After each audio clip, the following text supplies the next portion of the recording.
Welcome to Yahoo Finance Live. I'm Shauna Smith along with Akiko Fujita. Let's get you up to speed on the market action. We're looking at gains here across the board. As you take a look at the three major averages, although we aren't too far from the flat line. The Dow up just around 187 points. S&P hovering right around 4,400. You're also looking at gains for the Nasdaq today, up about 0.1%. Taking a look at the sector action, industrials leading the way. The XLI up well above 1%, followed by energy and healthcare. Well, inflation data and the start of second quarter earnings season await as investors the week ahead here. For more on what we can expect in the coming days and what this signals here for the quarter ahead, we want to bring in Jim Schmigel. He's SEI Chief Investment Officer. Jim, it's great to see you here. So let's start with earnings, because we know that this is going to be a huge test for the market. When you take a look at some of these expectations, consensus at least, is for about a 7% drop in EPS from a year ago. How do you see earnings season shaping up this time around? Yeah, thanks for having me, Shauna. And you're spot on. I think consensus is right on that 7, maybe a little bit worse, 7 to 8% year over year. Also a sequential drop quarter to quarter. So the one thing that jumps out at us is it's a fairly really low bar for this earnings season. We've had a nice kind of run up in the second quarter, compounding the positive first quarter that we had. Really a surprisingly strong year to date thus far for equity markets. You combine that with a low bar for earnings season. We think there's going to be something for everyone kind of in this earnings season kind of going forward. But the potential is there for both top side and bottom side, given low expectations. Yeah, you could argue that with the expectations so low, there is potential for surprises to the upside. We're going to start with the big banks this week. Certainly a lot of focus there about loan losses, any conditions, what could potentially signal what's happening on the macro front as well. What are you going to be watching on that front as potential harbinger of what's to come? I think that financials in general, I think a lot of that kind of news is kind of already priced in. If we look at that, big banks and even the broader financial sector in totality, forward earnings are pretty low. I mean, you're looking at forward earnings for financials in general with a 10 handle on it. So this gets back to my kind of earlier point that I think expectations are fairly low for certain parts of the economy. We think financials are one of them. We happen to really like financials. We do think they represent pretty good value kind of going forward. So we think there's actually a good potential, if you look at that sector in particular, for actually some upside surprises. They haven't really participated as much in the year-to-date rally. And again, with earnings kind of expectations already being low, we think there's some surprises to the upside. It's a sector we like. It's a sector we've been overweight most of the year. And Jim, one of the big questions this earnings season is whether or not companies are going to still be able to pass along some of those higher costs to the consumer. Goldman was out with a preview this morning for earnings season, saying that the consumer is one of the themes that they are going to be focused on. How much, I guess, wiggle room or ability, power does the company still have in passing along those higher costs? Or are we starting to see maybe more of a balance here going forward with consumers pulling back and saying that, hey, they're not willing to pay even higher prices? Yeah, I think we're in the early innings there. This is kind of the part of the broader theme that I think we've been talking to our clients about, which is we've yet to see that full flow through to what higher rates means for the economy, for the markets, for individual companies, and for the consumers. Consumers have made this kind of really big shift. We saw lots of demand for goods. We saw that goods inflation out there. We saw that kind of come down to be replaced by services and service inflation. And I think as these innings kind of progress, we think that is going to get harder and harder and harder for the consumer to digest, and then therefore for companies to pass through. So I think we're still in that area of the market where it's going to be like sector by sector, even company by company, as to how much wiggle room they have to pass these things through to the end investor. But we're getting towards the end of that. This is getting much, much more difficult for companies to do that and for consumers to accept it. We are, of course, watching the tech sector very closely, just given the run-up that we have seen, at least in the first half of the year. How are you looking at that space right now, and just how crowded the trade has become? How significant do you think is the pullback going to be going into this, or looking into the latter half of the year? This is frothy. There's really no other way around it. The AI, the ChatGPT, this has really caught the imagination of investors. This newly coined Magnificent Seven really being behind almost really all of the returns on a year-to-date basis. These names are fully valued. It is an area that we are underweight. We are fading these names. The concentration in the U.S. in particular is something that we don't think is going to reward investors going forward. Look, these are great companies. They've done well. This isn't a tech bubble narrative that I'm creating here, where we have companies that have no earnings that are just getting kind of caught up in a frenzy. But expectations are so high in this space that we think there's time for a pullback. So this is an area that if you've been in it, good for you. I think that's obviously been a big win. We do think it's time to kind of pull back, get more diversified in your equity exposure. We're definitely that. We're much more diversified. We like things like value and quality and momentum, and we're even a bit more defensive as we look out for the latter half of 2023, holding a bit higher cash. And Jim, before we get into some of those other plays, just sticking with tech here and the AI theme, clearly the AI rally was driven much of the gains that we saw in the first half of the year. And it seemed like whenever a company mentioned AI in an earnings call, that was enough to get investors excited. What do companies need to show this time around in order to satisfy some of those needs from investors? Do they need to start, I guess, showing how this is translating into profits at this point? I don't think they necessarily have to. We are still pretty early innings as this relates to it. And it is fair to point out, I mean, the video, they showed how it translates into earnings. I mean, that was a whopping beat of expectations last time. The question is just going to become is how repeatable is this as we move on. Again, we're not trying to talk down the AI revolution. We call it that as well. This is just fascinating technology, the applications of which are going to be extreme. It's going to have a massive effect on the economy and economic growth and potentially profitability. But we're still early innings. Again, this is a little bit of a longer term play. So I don't think there's anything specific. I think we're still in that little bit of a fever kind of part of this leg up. I don't think there's anything specific that companies are going to need to deliver on. But I think it's fair to say that the buzzword of AI will be mentioned multiple times at lots of earnings calls this quarter.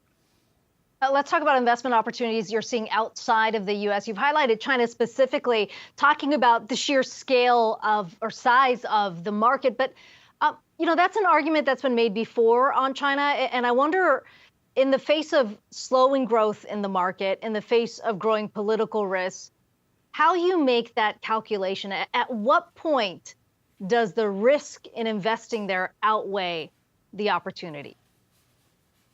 Yeah, it's a great point. It's something that we are constantly weighing as fiduciaries on behalf of our clients.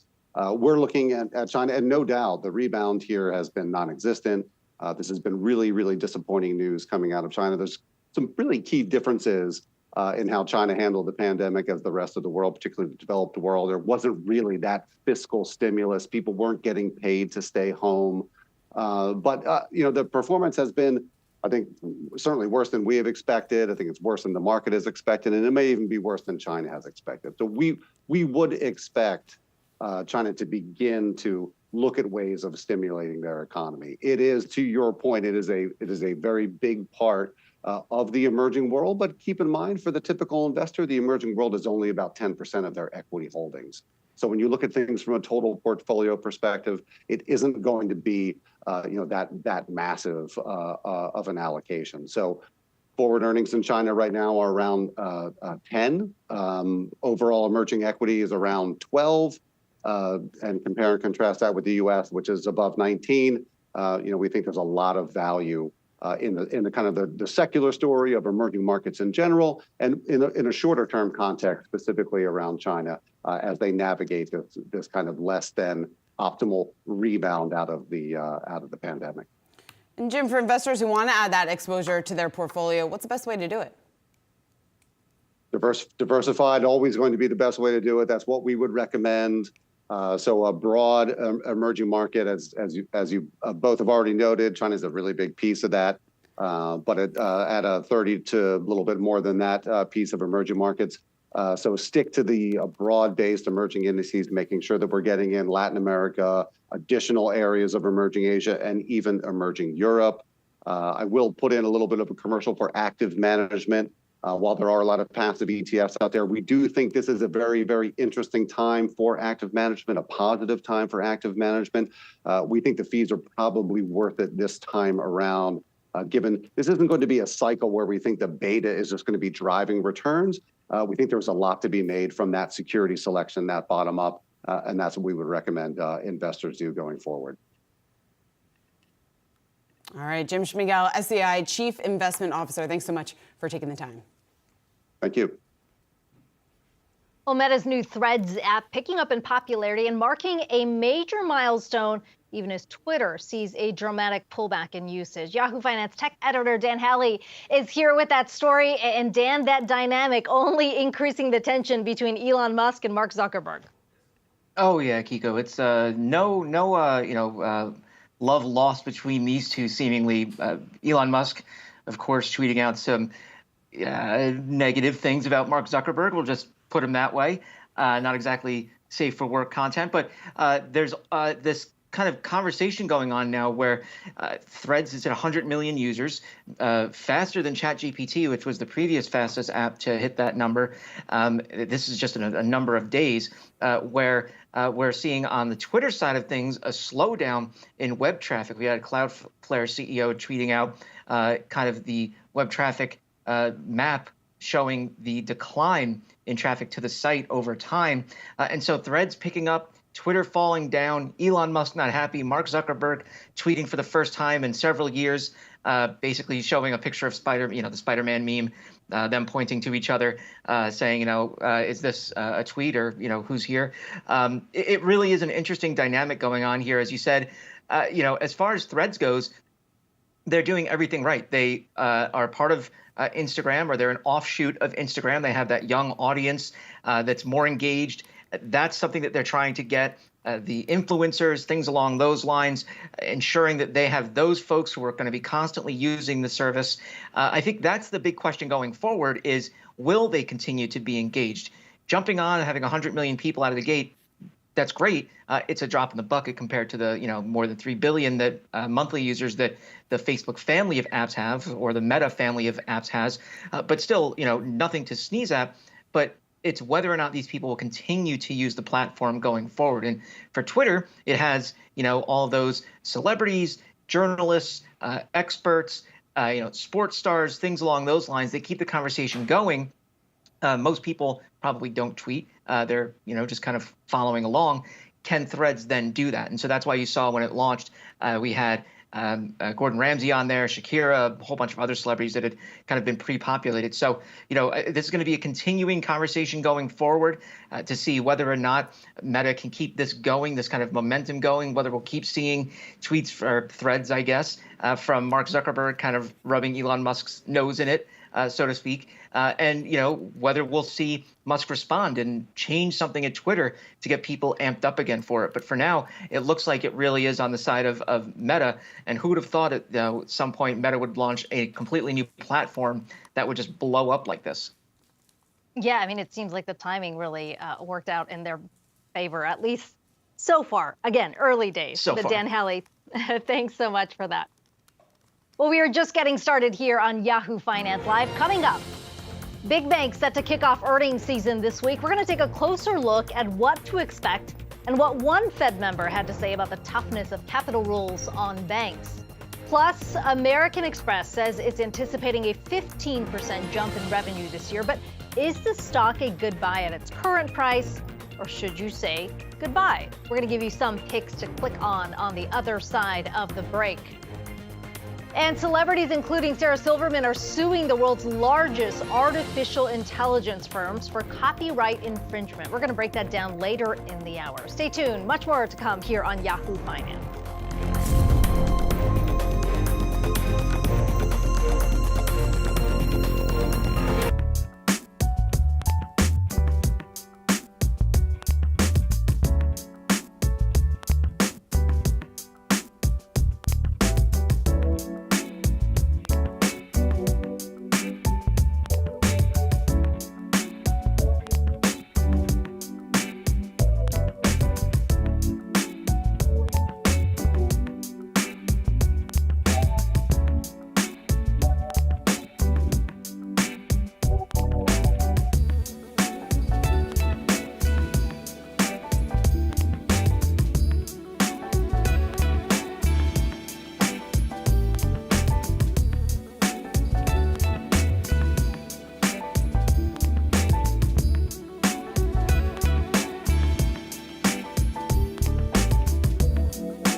Well, let's do a market check sponsored by Tasty Trade. And we are seeing a bit of a rebound here after another losing week last week. The Dow up 172 points, the S&P 500 up 4, and the Nasdaq up 9. Investors certainly looking to key economic data later this week with the CPI coming out. Also taking a look at the VIX. This is, of course, the fear gauge we like to look at, still remaining elevated here above that 15 level. Well, the U.S. markets inched a little higher today as traders look towards a busy week of second quarter earnings, CPI data, and a lot of Fed speak. It comes off the back of a latest jobs data, which shows some cooling for the first time in a while, leading to more speculation of a recession and rate hike. So in such a mixed market, where should investors look to invest and where should they stay away from? Here to discuss, we have Matt Sykes, a portfolio manager at Gabelli Funds. Great to talk to you today. I want to start with your picks. We'll start on a positive note here. American Express, one that you're really liking. You say it's all about return on equity. Walk me through your thesis. Right. So, I mean, this is as we all know, a wonderful brand, top performing management, and a company in the financials industry that's come into the year projecting over 15% top line growth. And that's in spite of potentially challenging economics in the back half of the year. And that's being driven by the strength of their clients, which is millennials, small businesses, and a return to travel, which is a big part of their business as well. So we see good opportunity for them this year, good visibility, a company hitting on all cylinders and resilient against what could be a little bit more challenging economy going forward. Mac, if we do see a recession, though, are they still going to be able to maybe they'll be able to weather it better than some of their peers out there? But I guess how does that then position that company given the pullback that we could see? Right. So I don't think they're immune to any kind of economic malaise. I mean, they would certainly see billings decline. But if you look at when they came out of the pandemic, they have they were very smart about their business model. They adjusted it for the cost and they ramped up spending in the back half. And they position them for growth going forward. So first, I would say they have a resilient customer base, as I mentioned before. Number two, they can adjust their business accordingly in terms of costs and so on. And three, they understand these cycles and have shown an ability to manage through them. Another name that you're liking, Interactive Brokers here. You point specifically to the steadiness, the steady growth that you have seen there in such a choppy environment. What else do you like in that name? So, I mean, this is a history of very successful execution over a number of years. You have a founder, Thomas Petterfy, who's just done a tremendous job building shareholder value here.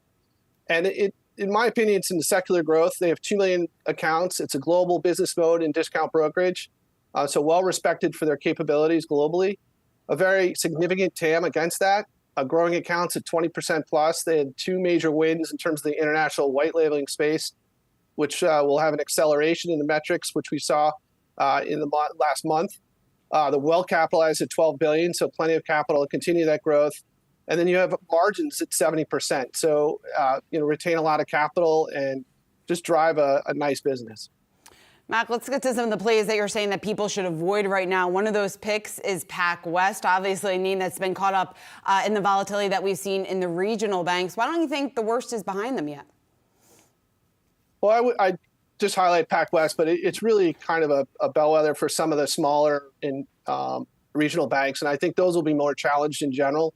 We've seen the inverted yield curve. We've seen the rise in deposit costs. I mean, the deposit costs there are almost 290 versus 13 basis points a year ago in the first quarter. So it's pretty dramatic, impact of their cost of funding. And we're seeing that across the space. You have higher regulations coming forward, and you also have, kind of the other impacts as well. So, the ROEs could be challenged and the visibility is going to be difficult. So I just think they're better places to put your money to work and with a little more visibility and a little less tough conditions. What specifically are you expecting around regulation, and to what extent how significant do you anticipate the pullback to be as a result of it? So, I mean, I think they're looking at a number of areas. I mean, specifically also the smaller banks who've typically not been as well regulated. So there'll probably be some more tests in terms of the stress and maintenance and understanding their balance sheet, et cetera. But also a big focus will be on HTM, as we know, because we've seen some embedded losses in a lot of these firms, and there are certain capital holes with them that they're trying to get out of as well. So I think there will be stricter regulations across several different areas of the businesses. All in all, will impact their return on equity and their costs going forward, and that will kind of bring down expectations and impact the models. Mac, another name that you're advising investors avoid is Coinbase, a stock that's actually done relatively well given the number of headwinds that's up against the stock right now, not to mention some of those regulatory concerns of those headwinds. What do you think the next couple months looks like for Coinbase? Right. Again, not to pick on Coinbase, but it's just an area that we just don't focus on. We have an appreciation what happened in the cryptocurrency space and their leadership there. They've obviously built a big business, 20 billion market cap. But the company is not profitable at this point, so kind of off the radar for us. And then, as we know, they've kind of in a fight with the regulatory authorities and how to regulate the business, to regulate those instruments, et cetera. So I think there's a lot of uncertainty there in terms of how the business will go going forward. And again, this is just not an area we focus on. We look for cash generative businesses, predictability, kind of the outcomes going forward in terms of regulations, et cetera. So that's why we're more attuned to businesses like American Express and Interactive Brokers. Max Sykes, a portfolio manager at Gabelli Funds, with his picks and icks, as we like to call it. Thanks so much for joining us today. Great. Thank you very much.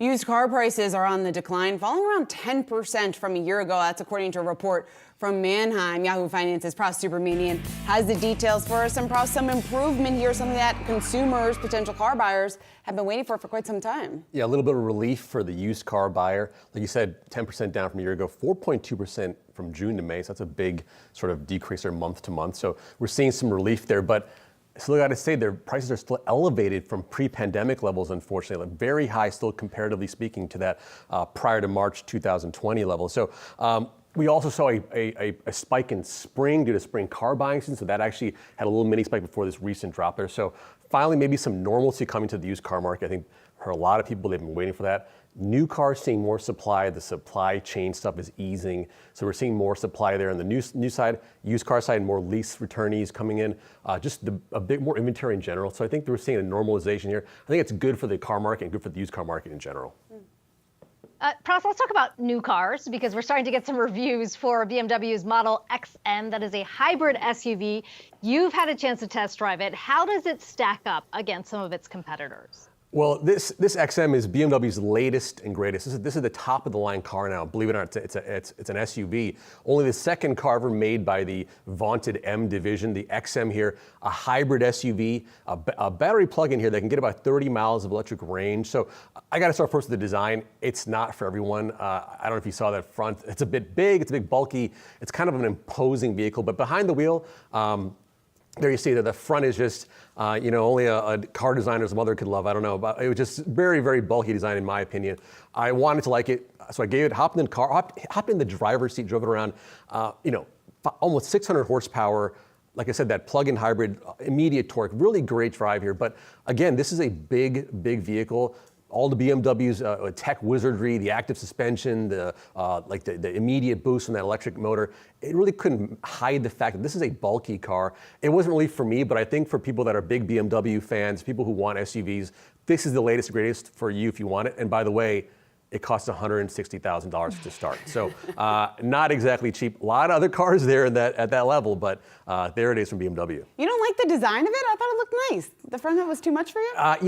It looks better maybe online on pictures, but then when I saw it, it's just Sean, it's like, I was gonna say, it doesn't look that different from what you typically. It is mid-chest. Designs of the past. I'm not kidding. It's like above my waist. It looks kind of cool. I don't say no, but those grills, those kidney grills are huge.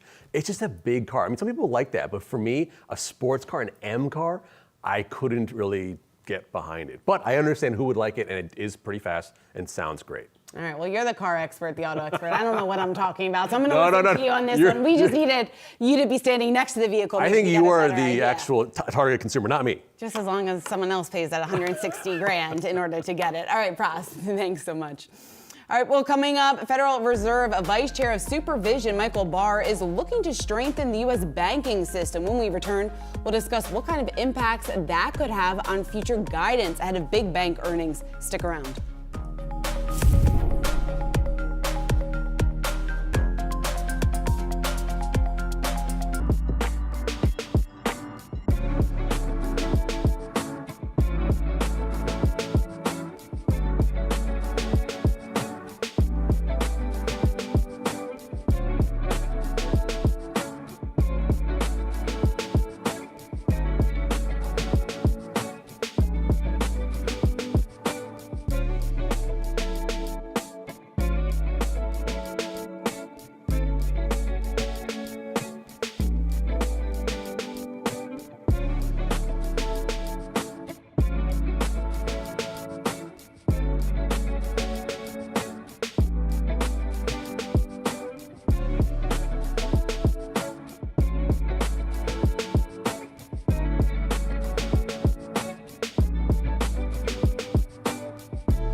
Federal Reserve Vice Chair of Supervision Michael Barr is looking to strengthen the U.S. banking system. Barr proposing measures that would aim to boost capital standards for large U.S. banks following the failures of several mid-sized lenders in the spring.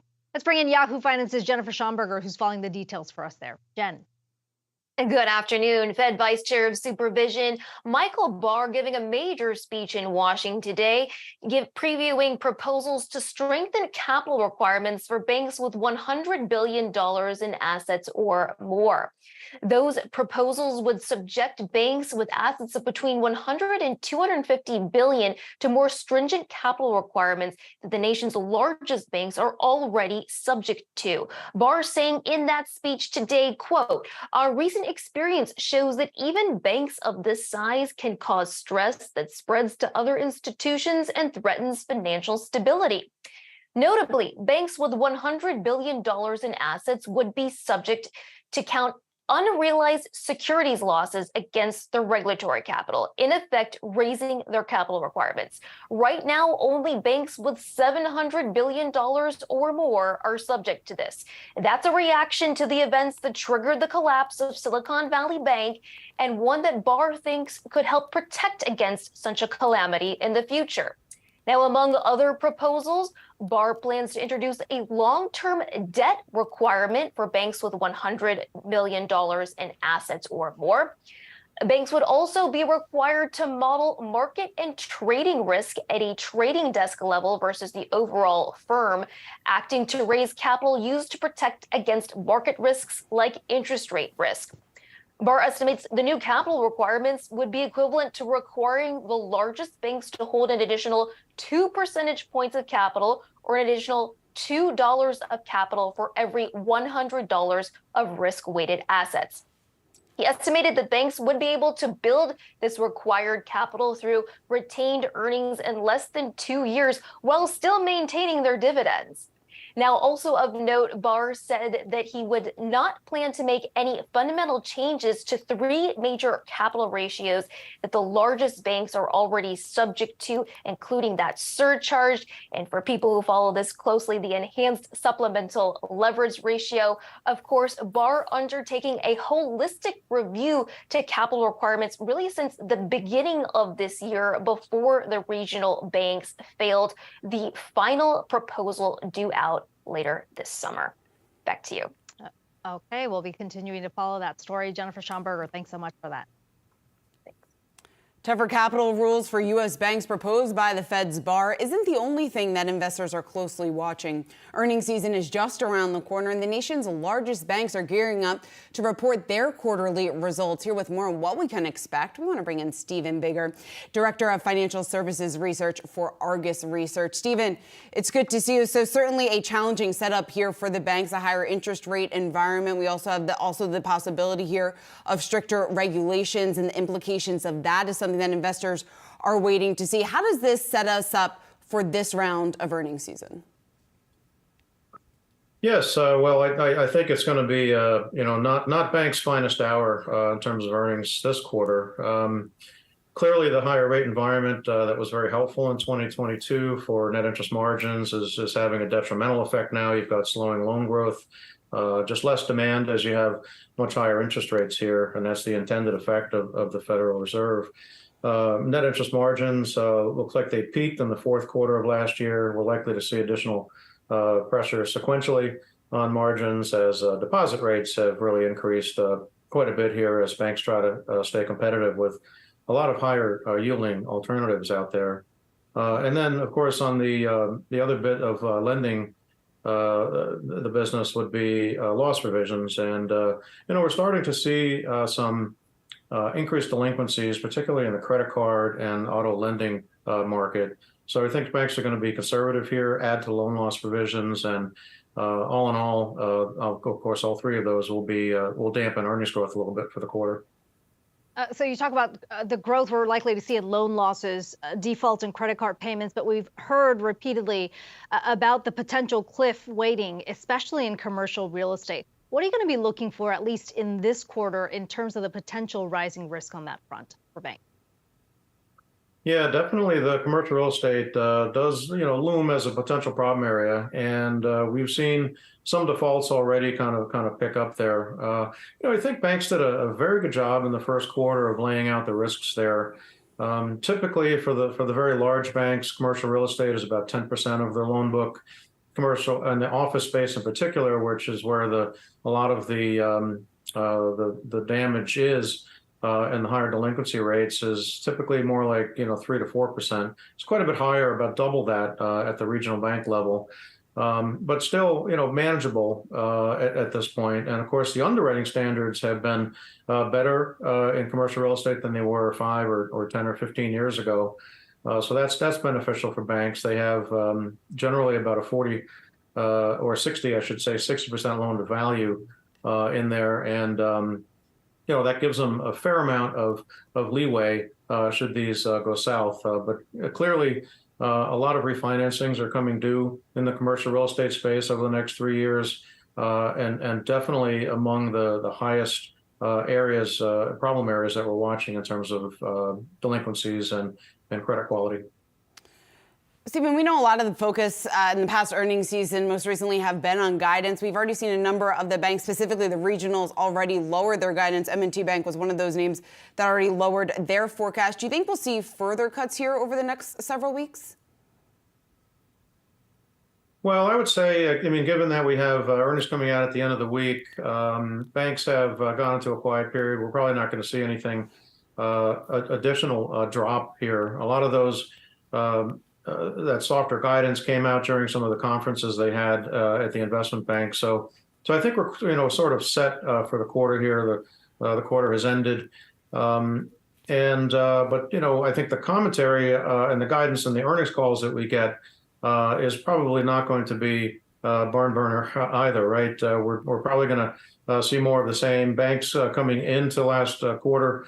They actually, some of them were expecting that the Fed would have been done raising interest rates, by mid-year. That looks not to be the case as you look 3 months later now. Some had expected even a cut by the end of the year. That seems very much off the table now. So I think we're stuck with these higher rates, which will again dampen lending growth and slow the economy further, which is bad for credit quality. Stephen, it's still a big concern. The regional lenders, the medium-sized banks we have seen in the spring, those like JP Morgan swallow up First Republic. When you look at the financial space right now, are you expecting more consolidation? Not necessarily failed banks, but just seeing where the banks are, especially the medium-sized banks, and the impact they continue to take from higher rates. Yeah, I think, we've seen some support at the regulatory level. There might be some appetite for additional consolidation. I think, most would say it's safe to say we're overbanked in the U.S., particularly relative to other countries. We've got about 4,700 FDIC-insured commercial banks in the U.S. today. They all can't make it, I would say, in this environment. I think it behooves most of them to take a look at partnerships and outright acquisitions if they can't do it themselves. That's tough for a bank, obviously, that wants to maintain its independence. They feel they have the right product set for their local markets and so forth. But the regulatory aspects here, what happens with the new, particularly the regulations that are going to be put in place, it's going to make it very hard for banks to compete. For banks to continually elevate. We know that capital cushions only go in one direction, right? And that's up. So they continually have to add more to their capital. Even as they grow larger, you would say it's counterintuitive that the larger banks have to set aside even more. But it doesn't make them safer. It makes them less prone to failure. Certainly, and looks better in the eye of the regulators. So I think we'll see more consolidation here. I don't think we're going to have the number of banks the next 5 or 10 years, but I think there's a lot of consolidation that needs to take place. And Stephen, what is the timeline of that consolidation? Is this something that's going to take years to play out? Yeah, absolutely. I don't think we're, banks can only take on so much at a time. The large banks, when they do acquisitions that are sizable, I would say about a third of their asset base or higher, They tend to take about a year and a half to do that before they even can look at something even more significant. Smaller size or sort of tuck-in acquisitions that are in the same service territory, that makes sense. Maybe you can do that a little faster. Yeah, we're talking years here, and not just a couple of quarters. Obviously, it took about 20 years for banks to have the number of banks that we have in the U.S., and it's probably going to take another 20, unless we get some very favorable regulatory environment that actually encourages consolidation, and I don't see that happening. So, Stephen, given all this, given the very challenging setup, the backdrop that we're in right now, who is best positioned in this environment? Well, I'd still favor the large banks, the JP Morgans, Bank of Americas, even Morgan Stanley, and some of the super regionals, I would say, like a Truist Financial, PNC Financial, U.S. Bancorp. These are banks that have already largely met the or can more easily meet the higher capital requirements. It will take them a matter of quarters, let's say, to no more than 2 years to reach these higher capital levels that are most likely to be in place. And we do expect, of course, the banks did sail through this year's stress test. The CCAR results came in, but those are going to get more stringent going forward. We're going to have a scenario where interest rates spike over the forecast period versus decline, which has been the way it's worked with stress tests in the past. The Basel III international regulations are going to get more strict and severe as well. They're going to add a couple of more nuances to scenarios and what happens with banks, in particular about risk-weighted assets and trading assets as well. So that'll affect the Morgan Stanleys and Goldman Sachs of the world in particular. So I think those are still well positioned. Banks in the kind of 100 billion to 250 billion range, or even 50 on their way to 100 billion, are really going to have a tougher time. So I'd stick with the larger banks. They've got great earnings potential here. They're well diversified. They've got good yields at this point, and of course many of these have suffered in decline. They're well underperforming the market at this point, and create some opportunities for investors. All right, well, we'll start seeing these quarterly results later on this week. Stephen Bigger of Argus Research, thanks so much. Thank you. Well, the parent company of Silicon Valley Bank is now trying to claw back some funds that were seized earlier in the year when the bank collapsed. The failed bank is suing the Federal Deposit Insurance Corporation, known as FDIC, for $1.9 billion. Let's bring in David Hollerith for specifics on that lawsuit there. David. Hey, Kiko. Yeah, so obviously the FDIC took over Silicon Valley Bank and took the assets and moved into a bridge bank at the beginning of March. And that's obviously been covered by the failure. And a part of that was that bank regulators, including the FDIC, invoked the systemic risk exception, which meant that all depositors of Silicon Valley Bank, including those over the FDIC's insurance limits, would have their money returned. So now the interesting scenario is that SVB Financial Group, the parent company for SVB, is in bankruptcy, and they're also a depositor of the bank. And they have about $1.9 billion in cash with the bank, which obviously is now the bridge bank that the FDIC is in charge of. And the FDIC has sort of not handed back the money, and one could understand why, with connection to the parent company for potential costs that could be incurred with the sort of selling the remaining assets. The total estimated costs of SVB's failure for returning money to uninsured depositors was something like $16 billion. So that was an estimate. But now at this point, the lawyers in the bankruptcy for the bankruptcy estate for SVB Financial Group is asking for the money to come back. And, it's sort of an issue of who should hold on to the money until it's decided how much money the FDIC should be able to claim in case they suffered any extra additional liability costs associated with the failure. Now, it's not entirely clear whether or not the cost that they paid $16 billion to return money to the depositors should be paid by the bankruptcy estate, but the bankruptcy estate is arguing that it's their right. So again, the FDIC has until the middle of September to make a claim, and for now, the bankruptcy estate is saying that money belongs to them. We'll see how it all plays out come September. David Hollerith, thanks so much for that. Well, coming up, shorter lines and less people at Disney World means good news for customers, but bad news for corporate. More on the challenges for the House of Mouse when we return.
One trend we are watching in consumer spending, the shift from goods to services, particularly in travel. We're going to get a closer look this week as Delta Airlines reports results. Yahoo Finance's Brad Smith is here with a preview. And Brad, what are we expecting? Yeah, so when all of these companies more broadly talk about earnings, especially within the experience economy and as a subset of that, within that airline travel experience, for so many travelers, they've got a few key questions. Where are they getting the best bang for their buck? When are prices going to start to abate even more? And what we've heard in the past from airlines like Delta is that will take place when more pilots are able to add to the capacity as well that all of these airlines are trying to get back to. Now, we're marching towards some of those key time frames for a company in Delta and many of the others in trying to get back to that full capacity. We've heard from Ed Bastian time and time again that this is the year where they are set to reach that. But here are a few other things to keep in mind as we go into some of those summer travel months and the volume of passengers ticks higher. It's delays and cancellations that passengers are also concerned about. So they're going to want to hear about that. Just this past week, where we did have the July 4th holiday travel weekend, certainly heightened some of those different experiences in travel, whether they were delays, whether they were cancellations. On Sunday, just yesterday, according to data from FlightAware, we saw 2,000 cancellations. Now, here's what's context to remember going into these airline reports as well, is that the pre-pandemic capacity that we would become accustomed to, we've essentially eclipsed that in Q1 of 2023. And in Q2, we were basically lockstep, just 0.1% shy of that. And so all of that considered, moving forward from here, it seems that the number of passengers are clearly back into the equation, but it's what type of experience they're expecting to get. So for those that are worried about whether delays or cancellations will be another added inflationary measure, you think about the amounts that you spend on food if you have to stay in a foreign place or somewhere outside of your home for that much longer, or all of the other travel experiences that you might have to take on, whether that's Uber trips or whether that's renting a car if you're pressed to get to your destination, and then you get caught up in the rebooking of that flight that you've now got a credit for.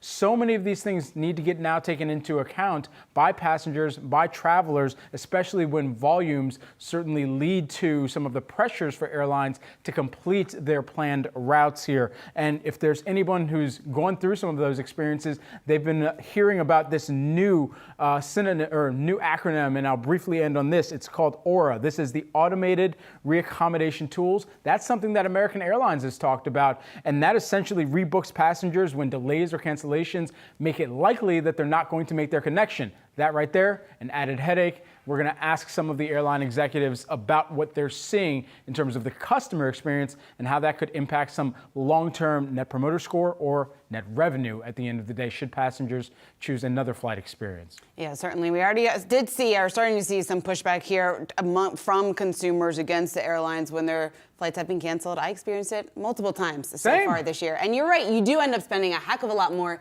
than you planned for while you're waiting around in the airport. All right, Brad, stick around here. We want to continue talking about travel and where consumers are and are not spending, because one surprising thing that you might find at Disney World this summer is shorter lines. There's a new study showing that the crowds at the Magic Kingdom are thinning out just a bit. Yahoo Finance's Alexandra Canal here with a closer look. Allie, what are we seeing? People, I guess, aren't willing to spend. Yeah, it could be a variety of factors. There was a new set of data out from a company called Touring Plans. They track wait times, and they showed that the 4th of July holiday was relatively quiet across the board at Disney's domestic theme parks in both Florida, California, along with some of those rival theme parks like Universal. According to that data, Walt Disney World saw average July 4th wait times hit 27 minutes at Magic Kingdom, 18 minutes at Hollywood Studios. And if you've ever been to Disney World, you know those times are very manageable. They were also significantly lower compared to both last year and 2019. But again, this July 4th slowdown in particular could be due to a variety of factors. It's very hot in Florida right now. We also saw a lot of pent-up revenge travel last year. Perhaps consumers waited a bit to go on their Disney World vacations. The data did note that on July 5th and July 6th, that wait times did perk up a bit, so there's a lot of things at work here. But I will say Disney overall has been doing different things to try and trim or slow down the amount of people at the park, since those customers were complaining about those lengthy wait times. They've raised prices on some of those theme park entries. They brought back the annual passes. They have a new reservation system. So all that to say that we'll see what happens down the line. Disney has hinted that there's going to be a bit of a contraction at theme park attendance this quarter, especially when you compare it to last year when we had that 50th anniversary celebration at Walt Disney World. But that's going to be a big thing for their earnings, since the parks are so heavily tied to Disney's bottom line. So a lot of analysts are a bit concerned about that. Yeah, certainly a lot of analysts are concerned just about the, I guess, less people traveling to the parks. But I think the big issue and what everyone's trying to figure out right now is how much pricing power a company like Disney or the airlines or the hotels still have. Because yes, they were able to raise prices exponentially during the pandemic, in the year or two following the pandemic, or as we move, hopefully here, continue to move beyond the pandemic. But I guess, what does that mean in terms of their power now? Because we are certainly starting to see consumers pull back. The risk of recession, sticky inflation, they don't have as deep of pockets as they had over the last 2 years. I mean, well, look, my booked flight schedule for the rest of this year and even looking out into next year still accounts for me moving past this pandemic and many other consumers as well. And so all of that considered, yes, 100%. It comes back to your point around where some of these companies in the profit-led inflation portion of the broader kind of move through the inflationary environment that we're at right now, where companies have increased prices to try and protect profits, where they're continuing to pass that through to consumers and creating a viable type of excuse to do so, or something that sounds reasonable to the consumer, but at the same time is making sure that they're able to continue their operations as is. And that can come in many different forms, especially when you think about the airlines, because there's so much murkiness with what goes on behind the scenes. Typically, passengers are just thinking about how much they're spending on their luggage, what they're taking on the plane with them, how much that fare costs, and then what it's going to cost them to get throughout the rest of their experience, even past their passenger experience to get to or from a destination as well. Yeah, and it's the add-on pricing too at the airlines. You know, I just booked a Euro trip and I was looking at the fine print. Which is expensive right now. Very expensive right now. I use a heck of a lot of credit card points. But if you want to take some of those, budget airlines, you have to pay $75, $100 to bring a carry-on. Yes. And that's the fine print there. And you have to wonder too, if the Fed does raise rates by another 25 basis points, I think more companies are going to continue to raise prices to try and protect those margins. So I don't think that we're going to see the end of price increases anytime soon. And when that happens, you do wonder at what point does a consumer stop spending? Well, and Allie and Brad, you guys are talking about all these costs before you even get to the destination, right? I mean, if you look at a name like Disney, is anybody surprised that people are pulling back when it costs more than $100 to get in? I mean, you think about a family of four, that is so pricey. And I wonder, Allie, if this kind of points to a breaking point. We've been talking so much about the consumer power, that there is pent-up demand. They still want to travel. And yet this seems to suggest that there is a ceiling at which they're willing to walk away from. Yeah, and that's a big concern for Disney. In the last quarter, they relied heavily on their international park exposure, and now we're seeing this bit of a contraction on the domestic side. And like I said, the parks business, it really has been the lifeline for Disney, especially over COVID. We still have direct-to-consumer not profitable. There are a lot of issues surrounding sports, ESPN. The parks has been this beacon for Disney, and if you start to see that slow down, if people are not going and spending at the parks, that is clearly going to eat into those margins. And you have to think that that's something that Bob Iger and the entire Disney leadership team is thinking about very closely. Yeah, just to layer on top of that, and as Akika was mentioning, before you even get to the park, we're talking about, before you even get to the flight experience, we're talking about. So now you have to take into account gas prices too as part of this broader travel experience. As someone who drove from Lancaster, Pennsylvania, back up here to Brooklyn, New York, or not here physically where our studio is at, but to Brooklyn, New York over this weekend, to and from, I was looking at the gas prices and comparing them, of course, well, much higher here in New York than in Lancaster, Pennsylvania, but at the same time, it brought me back to the fact that, oh yeah, there are people that have to get concerned with this on a day in, day out, or weekly basis. My MTA pass doesn't make me account for gas prices usually. And so at the end of the day, as I'm looking through some of the AAA prices, even if you did see a little bit lighter of that kind of gas cost that consumers experienced over the course of the July 4th holiday week, that's still something that they're monitoring on a day in, day out basis and trying to figure out, all right, where do I need to factor that into, whether or not I'm taking a road trip or whether I'm planning to fly everyone or take some other mode of transportation, because that Bolt bus still works just fine most days, I would say. And it's a much cheaper option than is paying true. for all the gas yourself. All right, Brad and Allie, thanks so much for breaking that down for us. We're looking at the closing bell right now on Wall Street. All three of the major averages closing the day at least with gains. This market check sponsored by Tasty Trade. You're looking at the Dow closing up just over 200 points, S&P above 4,400, and the Nasdaq up about 0.2%.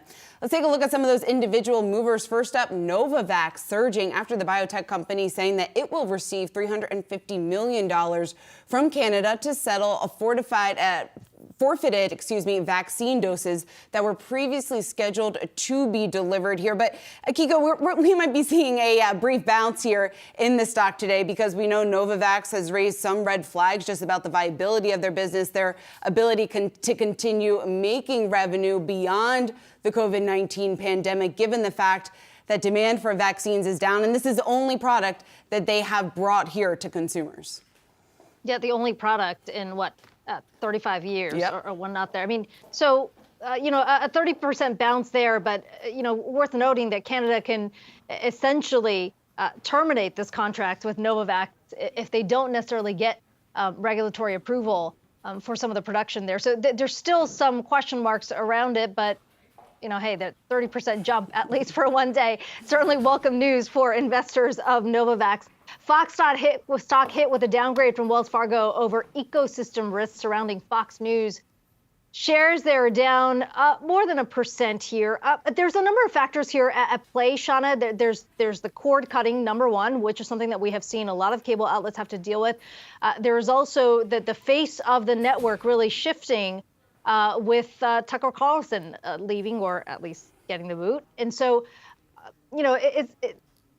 how do we read this stock? It's tough to say how much of this is Fox specific, how much of it is a broader trend that we're seeing. How do you break it down? Yeah, I think it's almost more of a broader trend that we are seeing when it comes to cord cutting, because the fact that we're still up 11% year to date, given the fact that Tucker Carlson did leave, I think a lot of people have almost moved beyond that. And we have seen Fox News depart with some of its biggest names in the past. They are largely able to keep their base, keep the very, very loyal fans that they have. So I think that the broader issue with Fox going forward is the ongoing cord cutting and what that exactly looks like, how that is reshaping the industry as a whole. When it comes to those ecosystem risks that Cahill was talking about in this report, he was just focusing on the fact that most of Fox's earnings are a result of Fox News earnings. So when anything happens there, it could potentially pressure the company going forward. Obviously, cord cutting, a massive issue here, and something that they are not alone with in trying to figure out how exactly to best deal with this and shift the consumer base to online. All right, let's also take a look at shares of Kava rising in today's trading action, closing up just over 11%. Wall Street digging their teeth into the stock, the street initiating coverage on today on Monday here. We're joined by Brooke DePalma to help us break it all down. A number of buy ratings on this stock. A number of buy. There's about 6 buys and 3 holds and no sells as of now on the street. As you noted before, it's up 11% at $44 a share. That's actually above its IPO price. They debuted back on June 15th. When they IPO'd, the shares were $43.30. That's how much they closed that day. Now, taking a closer look at what exactly analysts have to say about this stock, many analysts saying that Kava checks all the boxes in terms of restaurant growth stock and actually is on its own as a fast casual Mediterranean chain. Now, that is something that we're seeing across the board from many analysts who initiated coverage today. Stifel and Jefferies both initiated coverage with a buy rating and a $48 price target. Now, Stifel's Chris O'Cull said in a note that $4.8 billion valuation can be justified by what you see here: average unit volume and unit count growth opportunity, potential for solid operating momentum and long-term earnings potential. And in addition to that, as of April 16th, there are currently 263 locations. Now, the company is targeting an annual unit volume of $2.3 million. And also it has plans to grow. The company plans to open 34 to 44 new locations this year, as well as convert 8 Zoe's locations that are acquired back in 2018 The key number here, by 2032, the company plans to have 1,000 locations in the U.S. Now, Stifel saying that its price target of $48 assumes that Cava will actually follow a similar path to that of Chipotle when it's a comparable size. And moving right along, Bird and William Blair initiated their coverage with an outperform rating. William Blair saying, "Note, we expect bottom line profitability and an inflection into positive free cash flow by 2026, with proceeds from the IPO providing ample funding for growth in the interim." JP Morgan and Piper Sandler initiating their coverage with overweight ratings. Now, JP Morgan saying that the end market for Cava here is pretty large. The firm said that basically, since there is a larger consumer base with most of their bowls valued at $11 to $17, it will limit high frequency of lower income customers, but they do believe that the brand has an enduring appeal. Of course, it's similar to that of a Sweetgreen, similar to that of Chipotle, with that bowl style concept. And roughly 60% of customers have an annual income of less than $100,000. So perhaps they're coming in more frequently than their other peers. Brooke, who's still standing on the sidelines right now? Yeah, well, Citi as well as Morgan Stanley. Citi came in at a neutral rating, Morgan Stanley an equal weight rating. And right now, they're ultimately staying on the sidelines just to wait out and see how exactly this ongoing, this public debut goes after just 1 month. Citi saying in a note that they're on the sidelines until there is some more evidence that the above factors are translating into meaningful positive estimate revisions. That evidence they're looking for here is free cash flow, and they estimate that they'll break even at about 2025. Of course, other things that all of these analysts are keeping a closer eye on is how exactly this stock will do if it does, if the economic backdrop does go down, into the latter part of the year, if consumers continue to spend less, if they continue to change their spending behaviors. But worth noting is that Chipotle did well during the recession back in 08-09. And so despite a quick change in customers' habits, it'll be something to watch out if they do, in fact, maybe go here less frequently, maybe buy less in their bowls. So lots of different factors that both Citi and Morgan Stanley are waiting just to check out. Okay, you got me hungry thinking about all these bowls. Brooke DePalma, thanks so much. All right, well, the battle of the social media giants is on. Twitter rival Threads from Meta reaching a major milestone, 100 million users in just 5 days since the app's launch, this making it the fastest growing app in history. For more on this, we want to bring in Dan Ives, the Wedbush Managing Director and Senior Equity Analyst. Dan, I heard that you're still not a fan of Threads despite some of the traction that it's getting from millions of users. Why aren't you buying in yet? I think it's just the content. I mean, ultimately, from a newsfeed perspective, look, I get because the Instagram affiliation, you're going to continue to see users ramp. I believe engagement over the next few months is going to go down significantly. I think this is one where I get the hype, the anti-Twitter Musk view, but I'd rather eat broccoli for the full day than be on Threads. Rather eat broccoli. That's a pretty harsh assessment of Threads. I just don't see it. I mean, as someone that's on social media all the time, I've spent probably 6-7 hours in the platform. The news feed is Instagram-ish. It's all over. You can't control it. It's G-rated, right, in terms of from a content perspective. I get some want that, but ultimately, I mean, to me, and I've gone through all, different iterations of it, I'm just not seeing the attractiveness of Threads outside of just the anti-Twitter, anti-Musk sort of movement. So Dan, what do you think is going to happen to Threads then? Is this something that you see Zuckerberg sticking with and just being an option here for users? I mean, when we talk about the monetization opportunity of this, some of your peers on the street see this as potentially adding, I wouldn't say significant given the size of Meta's business, but adding to its bottom line. Do you see that potential at all? Yeah, look, for Meta, it's additive. I mean, it's definitely a trophy case moment coming out of the gates for Zuckerberg. The 100 million is a significant number, and it's really minimal downside. I mean, from a Meta perspective. Now, I do believe, as we've seen with Metaverse and other standalone apps, I mean, I think really the success is going to be what engagement looks like 2, 3, 4 months from now. But I'm just not of view that this is a Twitter killer. I think it's an alternative platform. Many will engage in it, but in my opinion, it's going to be an uphill battle to gain meaningful share as we go into the next, call it 4 or 5 months. Let's talk about another stock, Dan, that you've been following, and that is Rivian. I mean, I want to show the chart here because it has just been an incredible run-up. When you think about the excitement around this, you've upped your price target as well. But what has fundamentally changed about the Rivian story? The main thing that changed is production. I mean, demand was never the issue. Rivian was always going to be what I view as almost a category former in terms of electric vehicles, what RJ and the team built. Production coming out of the gate, it was excuses. It was one step forward, 2 steps back for really, call it 4 or 5 quarters. Now finally turned the corner. I believe the worst is in the rearview mirror. And from a valuation perspective, I mean, $30 could be base case as it all starts to play out. That's why I think you're starting to see many jump into the name, as it feels like this is definitely hitting an inflection point. Dan, his partnership with Amazon, how big of a catalyst do you see that being for Rivian? It's significant because on the commercial side, and also even getting into Europe. And that's something where they've built a pretty significant iron fence around that partnership. I think there were many that were worried about it in terms of the Amazon relationship. But I think, look, from a sum of the parts, it just adds more and more to the Rivian story.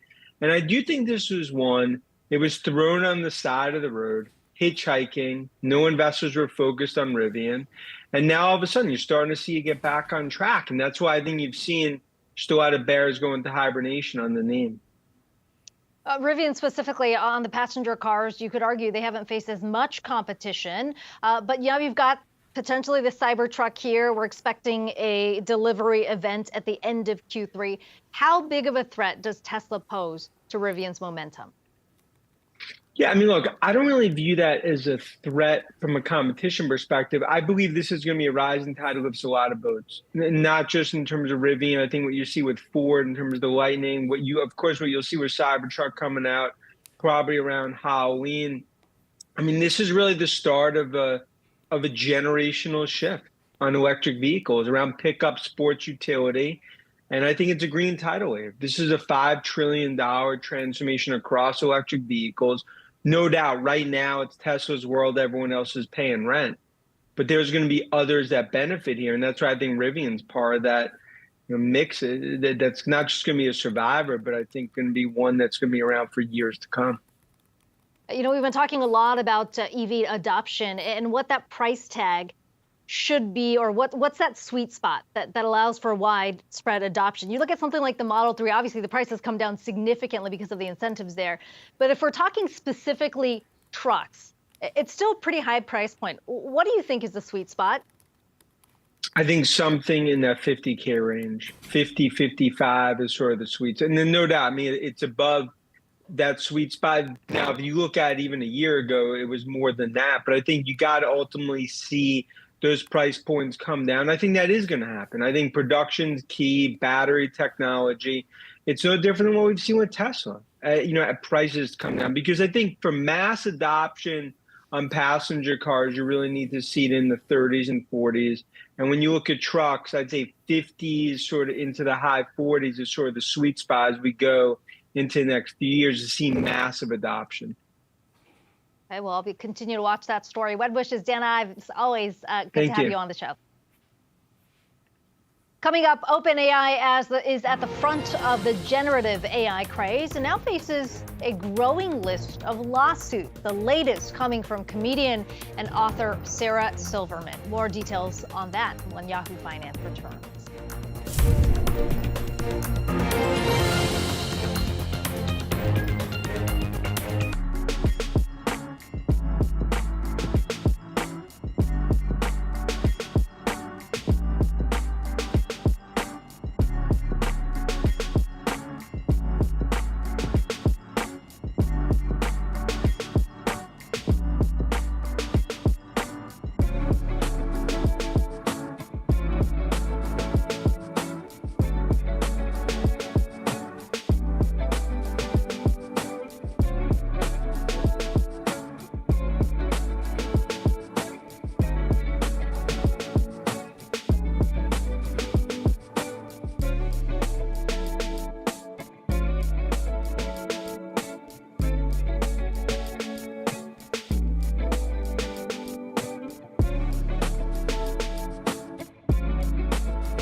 OpenAI faces a growing list of lawsuits, the latest coming from comedian and author Sarah Silverman. Silverman accusing the artificial intelligence system of copyright infringement. Here with the details, Yahoo Finance's Alexis Keenan. Alexis, what are we learning here? Yes, so this is an area of law that is in a state of flux, so it's really hard to gauge how these things are going to turn out. But this is a lawsuit. It's a class action, purported class action by Silverman and other authors against OpenAI as well as Meta. And these are alleged violations of copyright laws. They also say the companies are getting unjustly enriched by using this information from their books, also saying that they're negligent and also saying that they're unfairly competing in these industries. The allegation is basically that these companies are illegally copying the material from their books, from their works, in order to train their systems. And I want to show an example of specifically what they are upset about here, these plaintiffs. When asked of ChatGPT to summarize, and here's the exact query that was made in the case of OpenAI, summarize in detail the first part of The Bedwetter, that's Sarah Silverman's book, by Sarah Silverman. Now, the ChatGPT model generated a 4-part summary, and I can't show it all here, but it is extensive. It is not the kind of summary that you would find by going to Amazon and looking up what is a summary of this particular novel, this particular book about. So it is very extensive. It's part by part by part. It also asks the model to tell us how does the book end, and it gives a summary of that. Now, the plaintiffs are saying there's no way that these models could do that without grabbing the entire book and scraping it and then putting out these summaries. And they also add that they believe, they're not sure, I'm going to read from the complaint, they say on information and belief, the reason that ChatGPT can accurately summarize a certain copyrighted book is because it was copied by OpenAI and ingested as part of its training data. That's from the AI suit.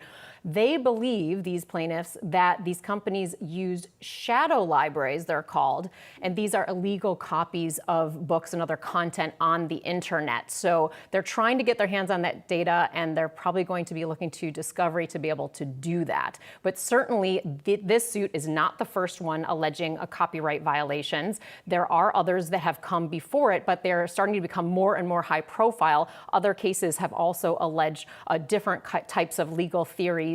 But bottom line is these are really raising the risks for these companies. Yeah, massively. It'll be interesting here to watch how all of this plays out. All right, Alexis Keenan, thanks so much. Well, President Biden making the case his economic agenda is giving more of a boost to Republican states than Democratic ones. Here with how this is all shaking out for the president, let's bring in Yahoo Finance senior columnist Rick Newman. And Rick, we know the president has been out on the trail in red states, including South Carolina, making this case. What does the data actually show in terms of who's benefiting?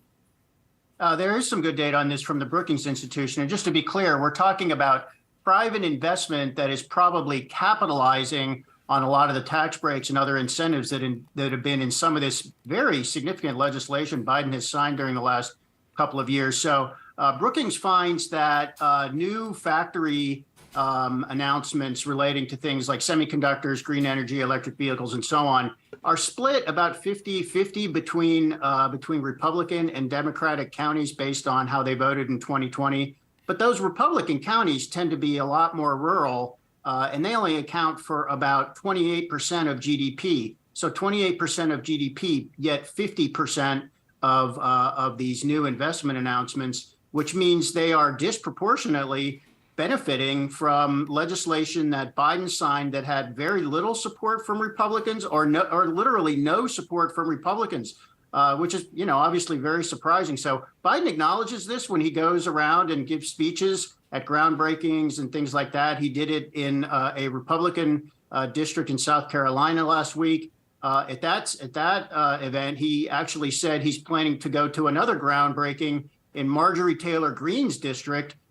She wants to impeach him. So Biden is going to show up in her district to brag about new investments that are happening because of a legislation he signed that she voted against. So it's all very interesting. You scratch your head a little bit to figure out, does this mean anything for the 2024 election? Not sure. I don't think it's going to win Biden any Republican votes, though. And Rick, we also have Congress back in D.C. this week reconvening with quite the to-do list, a very extensive to-do list. They don't have too much time to make some progress on the spending bills, which is going to be a top priority. What can we expect there? Well, people probably are wondering, I thought we just got all this resolved when we got through the debt limit deal. We did not get it all resolved. So the debt limit deal was an agreement to suspend the borrowing limit with some agreements that there would be future limits on spending. What Congress has to do now is write all the spending bills for the fiscal year that begins on October 1st. So this is where a lot of the clashes are going to happen.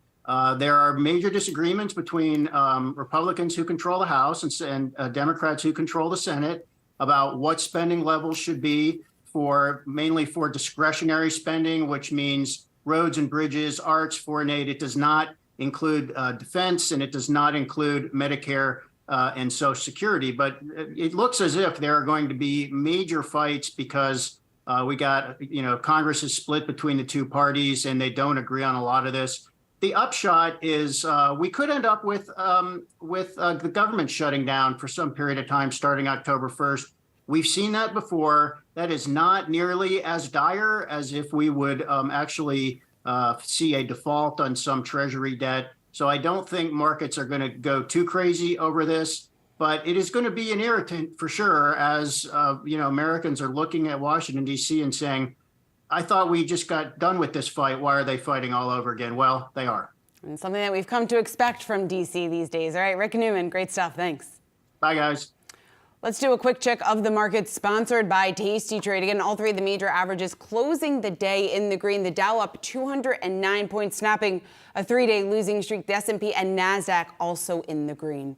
All right, coming up, we are going around the horn and checking in on some of today's top trending stories. Ali Canal, Josh Schaefer standing by with what's on tap. What are you guys talking about today? Hey, Shauna. Well, it's past lunchtime, but we're cooking up something good on the other side of this break with Cava shares closing up more than 11% today. But could it really be the next Chipotle? We're going to debate that next.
Welcome back to Yahoo Finance Live. I'm Alexandra Canal here with Pros Supermanian and Josh Schaefer, and we're talking some of the top stories of the day. Kicking things off with Kava. That stock closing above 11% today as Wall Street initiated some pretty bullish coverage 1 month after the restaurant chain's public debut. Currently on the street, there are 6 buys, 3 holds, and 0 sells. And guys, many analysts are comparing this chain to Chipotle, given the fact that Kava has a scalable model, a very large total addressable market. So opportunities for some long-term growth here, similar to what we saw when Chipotle made its public debut in 2006. And if you take a look at where Chipotle shares are trading, they're well above $2,000 a share. So that would be good news for Kava.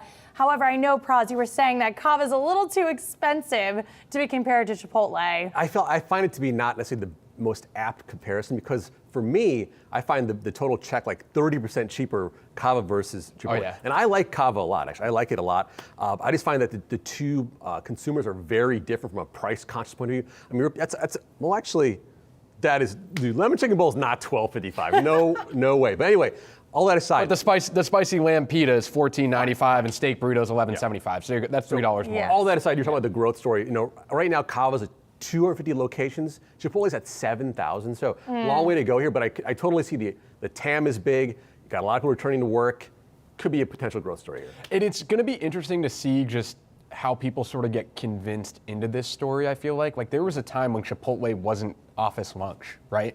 And people didn't believe Chipotle was going to be office lunch. Well, if you go to the Chipotle down the street now, it is office lunch. There's a lot of people that are eating Chipotle for lunch. College students are eating Chipotle for lunch. Like, how does Kava get into that market, right? Get closer to college towns, get into more campuses. Like, Chipotle is a staple on college campuses around the country now. And I think it'll be interesting just how people get used to that. From a stock valuation standpoint, I think it was interesting we put up earlier 6 buys, 3 holds. Some of the analysts that have holds on it, like at Citi, were highlighting essentially the stock's already shot up so much that it's kind of past valuation. It's trading at 60 times 2024 projected EBITDA, basically saying we haven't quite seen this yet for the stock to be up this high. It's getting a little bit too much momentum. I thought that's an interesting part of the story as well. Yeah, and if you take a look at a company like Sweetgreen, that's had a pretty bumpy road since its IPO. However, shares are up about 80% year to date, so that is good. And you wonder how this will set up some of the other restaurant IPOs to come with Panera Bread on tap, also Fogo de Chao. So we'll see.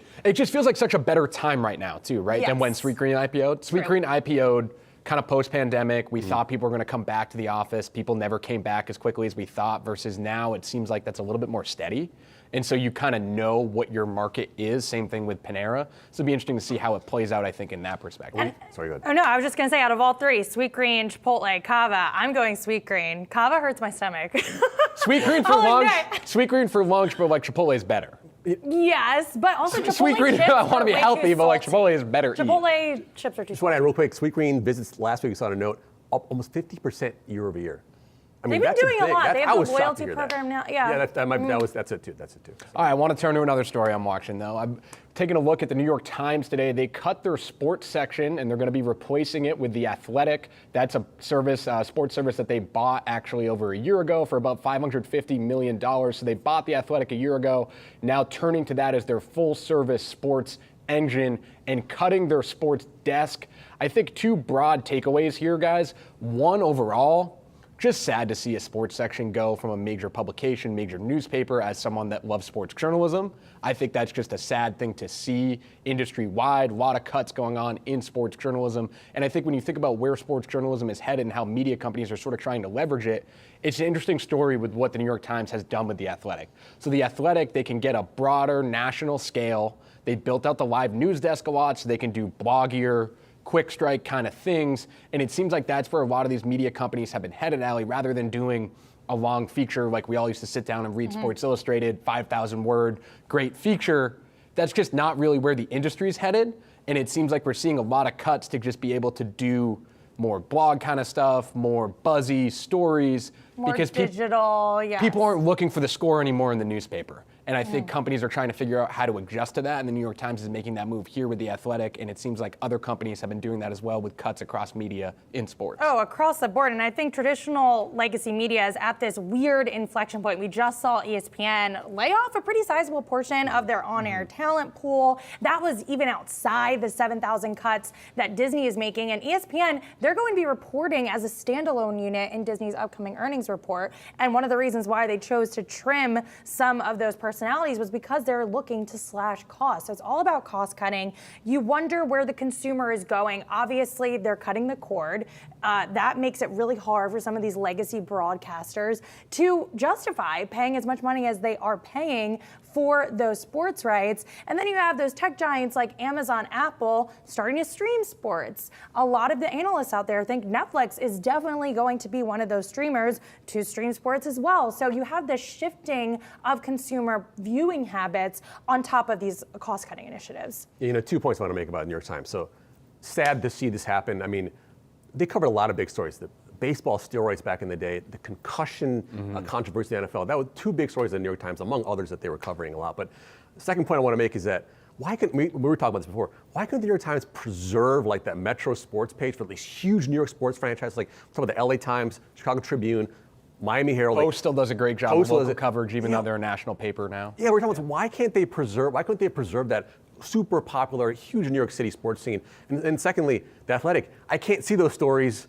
without an athletic subscription, even though I have a New York Times subscription. I don't understand, Well, it's a play for the New York Times to now get more people into that premium subscription model that they have, right? Because that includes Wirecutter and some of the cooking parts of the New York Times site, and I think maybe the crossword puzzles as well. And it's not in that base level Times subscription, but now if you want that sports coverage, which a lot of people do like The Athletic, right? You're gonna have to get a different subscription. So then maybe they're playing the subscription game a little bit, getting you to go up in your subscription, get the New York Times Plus or whatever they're going to call it, right? Yeah, it has to be Plus. It has to be Plus. You know who could use Plus? I think is Bud Light. Oh God, Bud Light Plus. The drama continues here.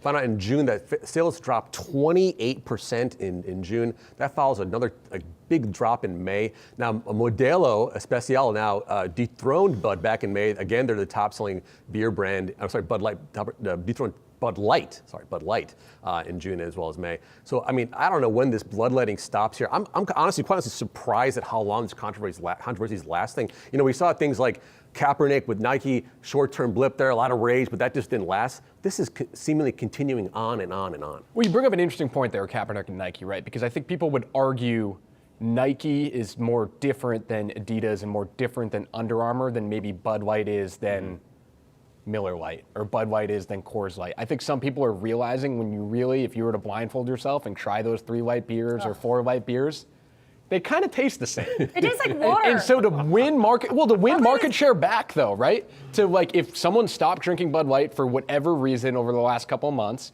and now they are considering going back or they're not sure, what's the difference? Yeah.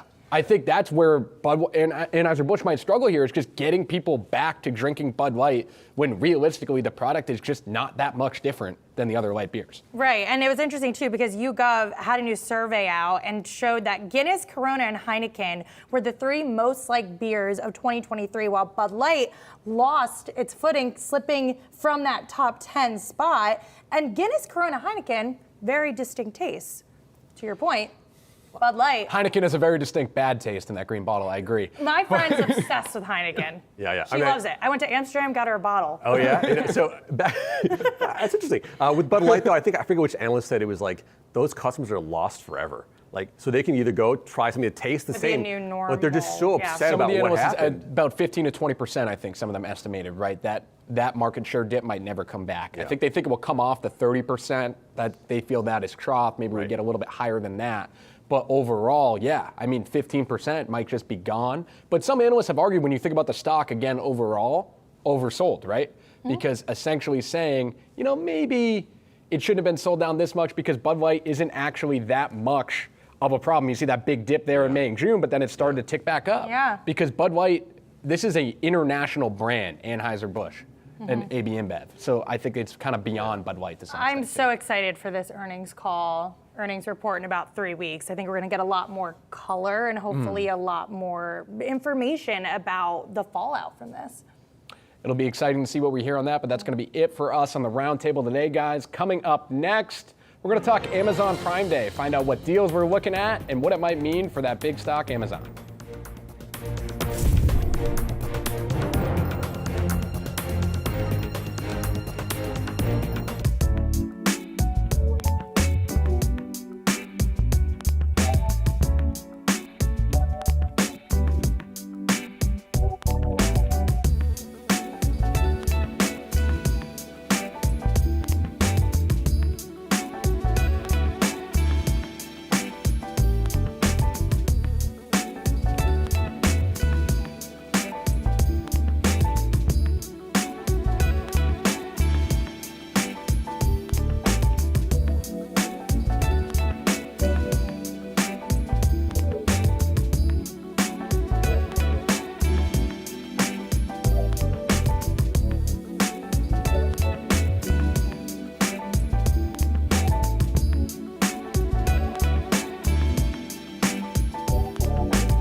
Amazon's Prime Day kicks off tomorrow, July 11th, and our next guest is expecting strong sales and deep discounts. For more on what to expect, we want to bring in Bert Flickinger. He's Strategic Resource Group Managing Director. Bert, it's good to see you. So there has been this ongoing debate about the health of the consumer, the consensus of the consumer right now, given all the headwinds. What do you think Prime Day is going to tell us just about where the consumer stands today?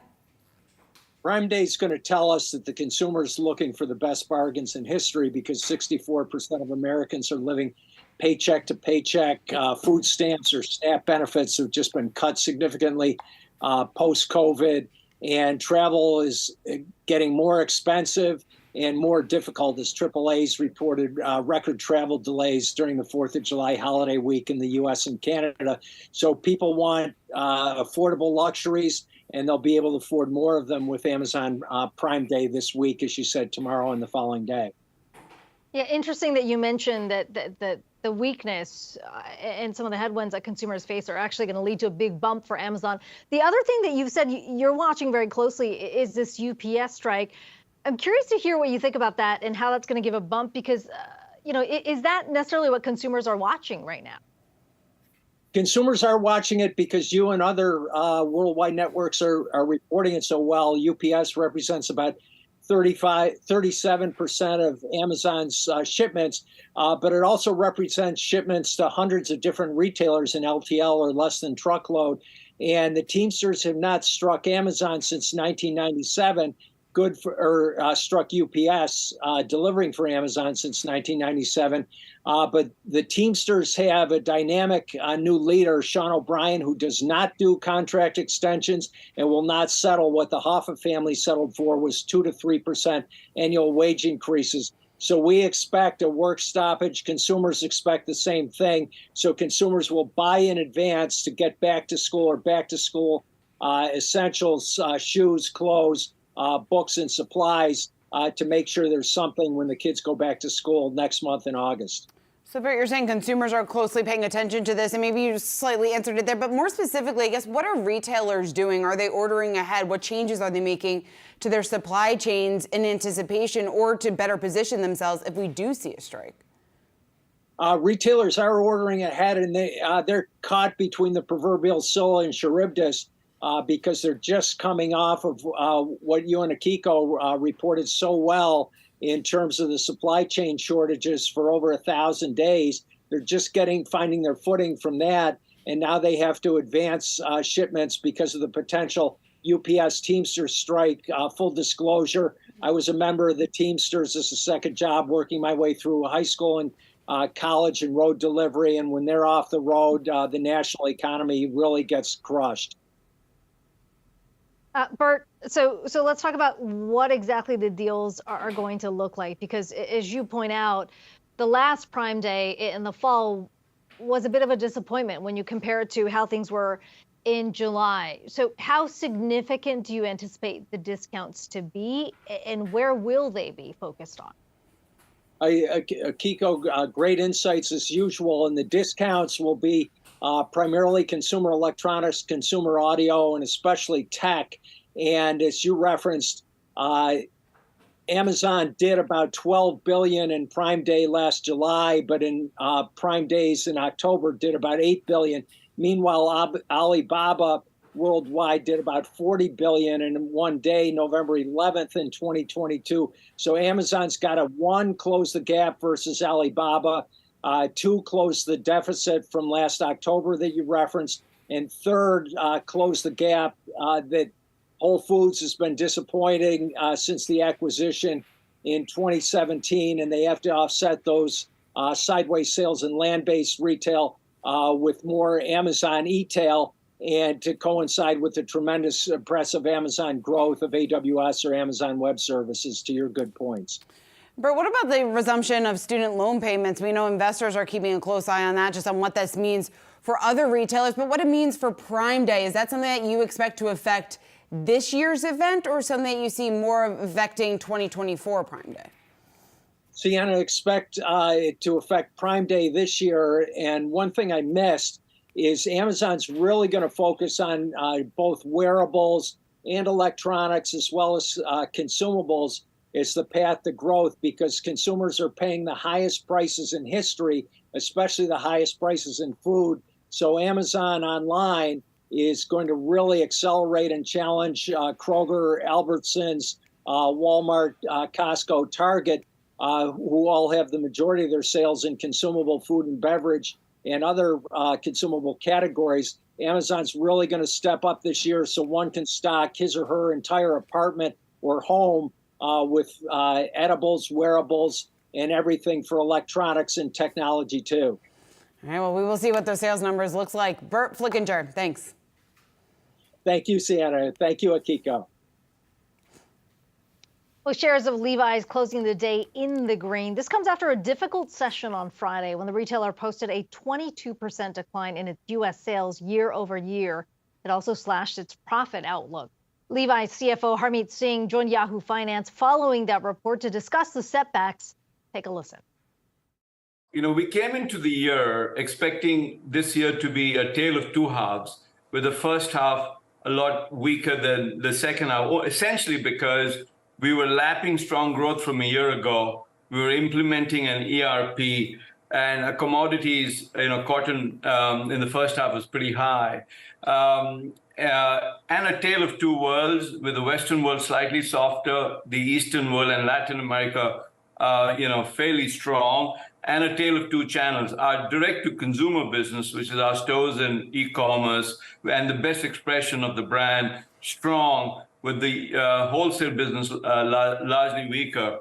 As we exit the first half, a couple of things. We have delivered on our, quarter two commitments and our largely first half commitments. We were up, we were flat to a year ago, but up 10% relative to 19. The headwinds, like the ERP is implemented, commodity pressures have abated, and the second half is being set up much stronger, as well as our direct-to-consumer business is up, double-digit, on top of double-digit growth from a year ago. Going back to the question about the full year guidance, as we exit the first half, we have grown market share in the U.S. Men's is up, women's, where we were, number 3 a couple of years ago, we're number 1. And we're taking actions to address U.S. wholesale. We're taking some surgical, price reduction on a handful of fits. Our supply chain has got a lot more efficient, and inventory levels have come down dramatically. And, we said we'll end the year with inventory levels below last year levels. And so we're basically setting up, 23 and the second half where we will grow mid-single digit and exit 23 in a much stronger position and laying the foundation for a strong 24. We know that a lot of us, investors, they were looking at that data, but they were also a little bit concerned about that net loss for the quarter of 1.6 million. Obviously, something we hadn't seen since pre-pandemic there. So in terms of the long play then with direct to consumer, is that still going to be the committed focus there versus any more reliance on third-party sellers? Yeah, as we've expressed strategically, our direct-to-consumer business is today about, a little over 40% of our business. It was, half this a decade ago when Chip and I joined. And our slated goal is for this business to be the majority of the business going forward. We have great retail customers, and so the company is going to be a hybrid company from a channel perspective and actually grow distribution with both customers. But the direct-to-consumer businesses represents the full expression of the brand. The chambray shirts that I'm wearing, the denim bottoms, a non-denim business, etc. If you go to our stores, you find, a head-to-toe look, as well as, the interaction and engagement with store staff, the tailor shop, etc. is how, why we believe the consumer engages a lot better in our direct-to-consumer business, as well as our e-commerce business, which was up 20 odd% this year and is still underpenetrated. So to your point, and in the U.S., Rachel, our DTC business is still strong. So it's a tale of, two channels in the U.S. Our direct-to-consumer business fairly strong, U.S. wholesale business weak, and we're taking action, as I said, to actually address that so that we exit 2023 with a more stable U.S. wholesale business and a continued strong direct-to-consumer business. Our international business, which is outside the U.S., is really strong. It grew, 10% if you adjust for Russia. And that business is now close to 60% of our business and growing. And our view is that will continue to grow. Between DTC and international, there are higher growth and higher gross margin business. So from our perspective, definitely impact the structural economics of the company positively. And I want to also ask you about the state of the consumer. Consumers, they're looking for value plays, and we're seeing that across the board here. And we're looking at Levi cutting prices for roughly 10% of U.S. wholesale styles in Tier 3 wholesale accounts. What about some of the other models, perhaps on the DTC side or with the 501 denim models as well? Can we expect to see more price cutting there? Yeah. So the answer is no in terms of price cutting across what we call our core and premium expression of the brand. So just a few facts on the price reductions, which were targeted and again against a handful of fits. They were largely driven by the fact that we're seeing the value conscious consumers earning less than 100,000. Become a lot more price sensitive. And, as we thought about actions, we said there are a handful of fits where we have taken pricing over the last couple of years. And, we need to adjust that. But as you think of the U.S. landscape, we have over 120 fits. We are taking pricing actions on 6, so it's about 5%.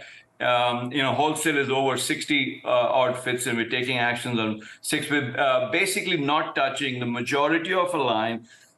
They provide great value to the consumers. We do brand equity studies on a regular basis, and price value equation for the Levi's brand, both here in the US and outside the US, comes out fairly strong. And that is because we deliver quality products, the relevant products, both for him and her, and that's being borne out by the market share growth. And so our view is these actions, including ensuring that when our customers orders, they get the product on their floor. And so when the consumer walks into a retailer, he or she gets the product. And we're seeing a major lift as the stockouts abate. And I think that's going to be a big play in terms of how we drive improved execution in the U.S. wholesale business in the second half of the year. And what do you think is going to be the biggest selling point for Levi going forward? As you mentioned, sort of, tight spending here, still waiting for some of those inventory issues to work themselves out as well. What do you think is going to be the biggest selling point for Levi for the second half of the year? Having the right product on the floor, a lot of newness. You talked about 501. We're celebrating the 150th anniversary, of the launch of the 501. We created jeans and denim, and we're celebrating that. And so you're going to see, a lot of newness on the 501 in the second half, especially as we gear up for back to school and the holiday season. The second is improved execution. When somebody walks into our store, you get the product you're looking for, you get the size, and that's really improving our fill rates from that perspective. And then with a slight adjustment on prices, again, a better price value equation. So if he or she really wants, either a denim top or a denim bottom or a non-denim product, they're going to come and shop at Levi's. And we have other brands, Rachel. We have Beyond Yoga, which is, doing really well. Dockers, doing well. And so, our perspective is we want to own a higher share of your closet and become the best apparel company in the world. And so we're gearing around, meeting that long-term mission or vision. That was Levi's CFO Harmeet Singh along with Rochelle Atufo. Well, coming up, it is closing time here on Yahoo Finance. We're going to get you caught up on the top stories of the day. Stick around.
It is closing time here at Yahoo Finance Live. Here's a look at some of the top stories of the day. Twitter facing a mounting threat from Threads. That is CEO Mark Zuckerberg posting earlier today that Threads already has 100 million signups in less than a week. In a post earlier, he said the growth is mostly organic, and it looks like that growth is already taking a toll on Twitter. Data from Cloudflare shows that traffic to Twitter has been steadily declining, especially since the launch of Threads. Meantime, a bright spot for a sign that inflation is cooling. Used car prices sliding 10% from last year in June. That's according to the Manheim Index. And on a month-over-month basis, prices are down more than 4%, the largest monthly drop since the pandemic hit. And these numbers come ahead of Wednesday's CPI report, which will be one of the last looks at inflation before the Fed's meeting in July. And new comments from a pair of Fed presidents suggest at least 2 more rate hikes are on the way. San Francisco Fed President Mary Daly saying at least 2 hikes are needed this year to bring down inflation. Cleveland Fed President Loretta Mester also suggesting higher rates are needed, but wouldn't say specifically what kind of action she wants to see at the July meeting. All right, well, that does it for us today on Yahoo Finance Live. We'll see you right back here again tomorrow. Have a good night.